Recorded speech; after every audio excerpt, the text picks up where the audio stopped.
আসসালামু আলাইকুম সুপ্রিয় শিক্ষার্থী।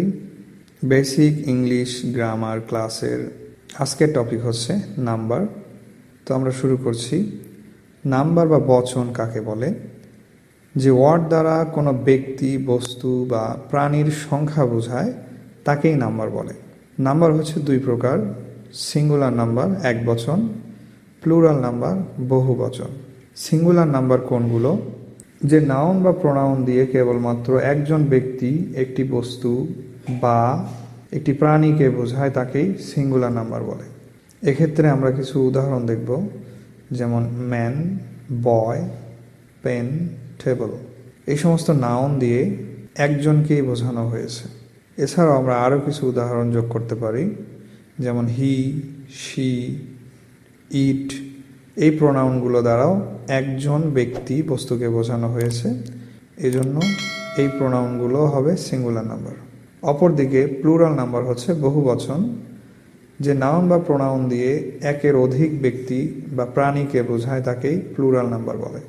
যেমন men, boys, pens, books. Man শব্দটির প্লুরাল হচ্ছে মেন, বয় শব্দটির প্লুরাল হচ্ছে বয়েজ, পেন এই শব্দটির শেষে এস যুক্ত করে পেন্স প্লুরাল করা হয়েছে। তেমনিভাবে বুকস। আরও অসংখ্য নাউন প্রোনাউন আছে, বিশেষ করে নাউনের শেষে এস যুক্ত করে প্লুরাল করা যায়, অথবা নাউনের মাঝখানে কোনো বর্ণ বা লেটার চেঞ্জ করেও প্লুরাল করা হয়। আমাদের পরের টপিক হচ্ছে পারসন বা পুরুষ। Kinds of person: first person, second person, third person. First person কি?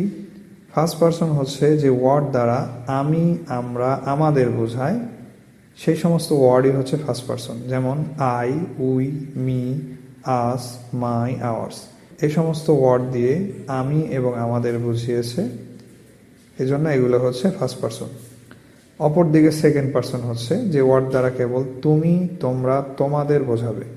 যেমন ইউ, ইউ, ইউর, ইয়োরসেলফ এই জাতীয় শব্দগুলো হবে সেকেন্ড পারসন। থার্ড পারসন হচ্ছে ফার্স্ট ও সেকেন্ড পারসন ব্যতীত অন্য সকল পারসনকেই থার্ড পারসন বলে।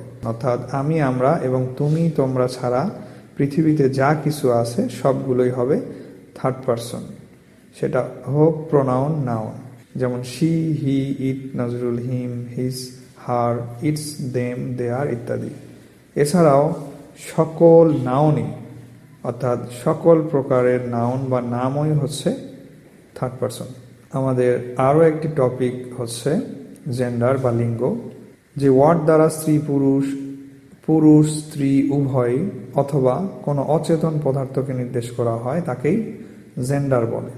আমরা একটি নাউন বা প্রোনাউন দেখলে যে উপায়ে বুঝতে পারি যে এটি পুরুষ না মহিলা, সেই ওয়ে বা উপায় হচ্ছে জেন্ডার নির্ণয় করা। জেন্ডারের প্রকার হচ্ছে, জেন্ডার চার প্রকার, যথা masculine gender, feminine gender, common gender, neuter gender. Masculine জেন্ডারের ডেফিনেশন পড়ব আমরা। যে নাউন বা প্রোনাউন দ্বারা পুরুষ জাতি বোঝায় তাকেই ম্যাসকিউলিন জেন্ডার বলে। আমরা উদাহরণ দিয়ে দেখি, বয়, ফাদার, ব্রাদার, ডগ, লায়ন এই সমস্ত নাউন দ্বারা পুরুষ জাতি বুঝিয়েছে, এজন্য এই সবগুলোই হবে ম্যাসকিউলিন জেন্ডার।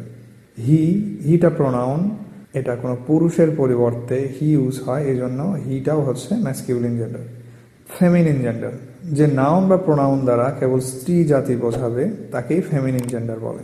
উদাহরণ দিয়ে দেখি আমরা, girl, mother, sister, beach, lioness, she.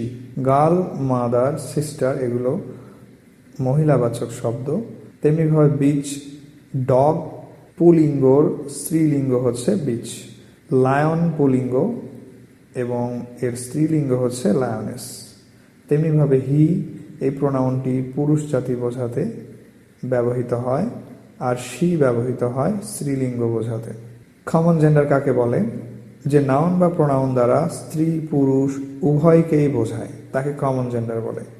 অর্থাৎ এমন কিছু নাউন বা প্রোনাউন আছে যেগুলো দ্বারা মহিলাও বোঝাবে, স্ত্রীও বোঝাবে। যেমন চাইল্ড, ছেলে শিশুও হতে পারে, মেয়ে শিশুও হতে পারে, এজন্য এই সমস্ত নাউনকে কমন জেন্ডার বলা হয়।